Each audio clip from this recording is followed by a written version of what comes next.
I got banned from a Whatnot stream today for trying to help people. At the same time, I wasn't making any fun of anybody or making fun of the streamer.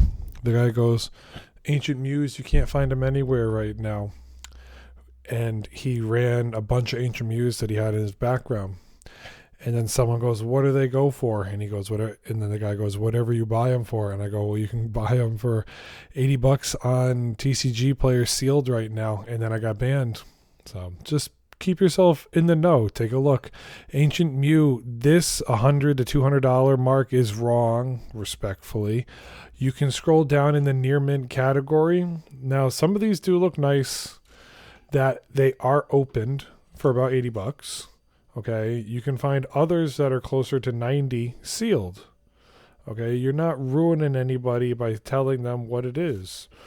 You know, if you know, you know, and you protect your wallet with what you know. He was, now respectfully, the guy's cooking people. And at the same time, I was trying to get one for about $100. Nothing wrong with it. Yeah, I tried to hit the buy button on it because I knew, you know, it's right there, shipped, no problems, no hassle. I had watched the guy stream before because he does a lot of vintage stuff. I didn't think I was going to get banned for answering a question, but it is what it is. Yeah, he had Ancient Muse going for 120 to 150 on his stream.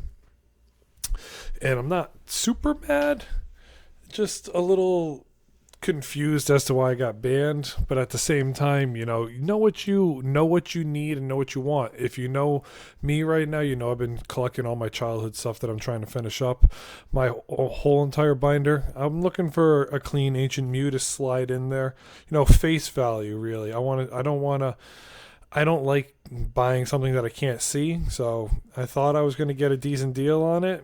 And then, you know, that happens. So you can get Ancient Muse in the moderate play category for about $45. They're down a lot from that all-time high when Ancient Mew ran up from $30 all the way through.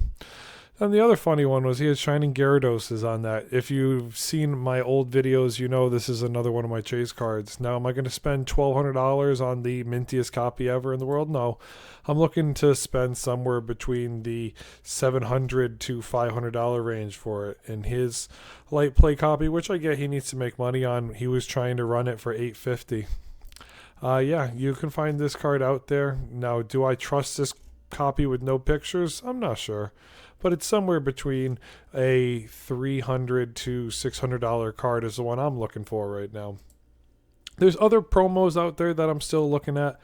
As these bad boys kept going, they kept moving. One of the big ones that I was looking at is Lass. Lass is in an interesting spot right now. The copies that I've seen in the near mint category are pushing $200, respectfully. The light play category, there's none right now. At least on TCG Player, you're going to have to find this one on eBay. eBay, you know, I wish they would show pictures. Give us a chance to see what we're buying here. For about $50 to $60, the first edition Last isn't the end of the world. First edition Last here, wouldn't be too bad. I would be fine with paying that. Now, because one hasn't sold in a while, Hitmonchan's funny because the first edition Hitmonchan is a little bit tougher to find when it comes to TCG Player. There's not a lot out there. So you're looking at $250 for a heavy played Hitmonchan. Definitely one worth picking up in person. That's what I always like to do. Try to find these in person. I don't like buying them online because they say one thing, they say the other thing, and then FedEx or UPS or some delivery company gets it lost or stolen, and then you never see it again. Computer search at near mint prices is wild. Look at the light play category. There's about $100 for this bad boy. If you find this one in a bulk box or something crazy where somebody mislabels it, you know, that's a big win. But it's about somewhere in the range of $40 to $70 would be nice for this card. To find a clean face. That's all I'm looking for is clean faces. Base set Gary. What are you doing, base set Gyarados? It's been up there. Base set Gyarados. The difference in pricing on these things, near mint first edition, one's 14 grand, one's $800. It's just funny. It's funny to see. There's a lot of these cards, you know, you want to keep them about 2 grand for a light play copy. First edition holo. Let's see, moderate play. It's it's just a complete different show. There's only 2 out here on TCG Player for a price where you start to feel it's like, okay, it's kind of reasonable. But Heavy Play, it's a whole different boat. No listings right now for Heavy Played. Yeah, it's these cards are starting to thin out. You know, every time there's a bull run, people start with Modern and then start to slowly trickle their way back. And then these copies start to get cleaned out. So if you want to get them, I'm not telling you buy the FOMO, but as you go to card shows, you'll start to recognize finding what looks like a clean face copy for your binder. And that's really the play for these. The play isn't let me go buy them all at near mint and try to flip them. Like the trainer for de-evolution spray is about $60 now, and that's wild to me. It's wild to me for first edition stamp, shadowless.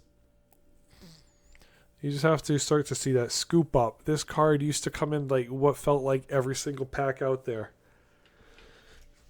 And now it's basically $100 card. You get a PSA 8 scoop up for $100. A PSA 9 for $250. 9s are out there for $250. So it's interesting. It really is. Light play for this card. 125. No, it's in the ballpark of 20 to $40.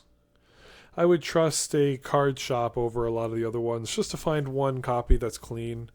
Definitely worth taking a look at when it comes to card shows if you're trying to finish your vintage childhood binder set like I am right now. Item binder base set, I get a kick out of this. No, we all know there's not a lot of near mints out there. PSA 9s would be considered near mint. Near perfect, as perfect can be. PSA like 7s and 8s would fall into the maybe 9 category. Mostly light played category would be 6, 7, 8s for about $50. This isn't the end of the world when it comes to it. $40-$50 if you can find this card, if you're still looking for it. The reason I've been going back and doing this stuff is because I am looking for these cards. I want to find them in person though. I'm not one that wants to do it online. That's just something else. 9s are going for about $200. And then you can find the light plays for in the range of $30. And this is more reasonable. You know, not the end of the world when it comes to stuff like this. There's a lot of singles out here that are doing their thing right now. Entei is the one recently been talked about a lot. Mew has been starting to rise up. Both of them are. The Dragonite movie promo's moving. Happy Birthday Pikachu's been moving. Venusaur's been climbing. Meowth has slowly been creeping up there. So you just gotta... This Psyduck's been going hard. The Snorlax, every time I find a copy of it and I add it to cart, looking to see if I'm ready to hit buy, it's already gone before I can even go back to check on it. Cool Porygon's been moving up recently. Surfing Pikachu's been moving up. A lot of these cards are starting to go north. Snap Pokemon Pikachu is going up. You just gotta find the cards you want at the time, and if it's the price is right on a lot of these. Pokemon Center, if you know, it's one of the most expensive ones. Same thing with Lucky Stadium. Actually, Pokemon Center is the most expensive. Lucky Stadium is second.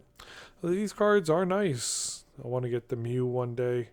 I'm gonna finish it. I know I'm gonna finish the set. I gotta get this Celebi because that Celebi is another card that's just up there. I don't know if I'll do the pre-releases, but I'll work my way through a lot of these cards. Yeah, on this one, I've seen one copy of this ever, and the person had it. He was selling it for $600. The Pikachu misprint with the first edition logo on it for the promo #1.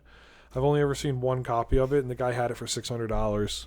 If you ever see this copy out there, just send me a picture or say, "Hey Pat, I found it in the wild," because this is one of the most rare cards. I don't think I'll ever find it, respectfully. The one without the first edition stamp is somewhere between, like, heavy play is like $5 and near mint, or like a light play is like 20. So it falls into that range. I have a slightly damaged copy I got for like $8. But yeah, this is something else when it comes to a lot of these cards. WotC era stuff is nice. No two ways about it. But you just gotta be in the know.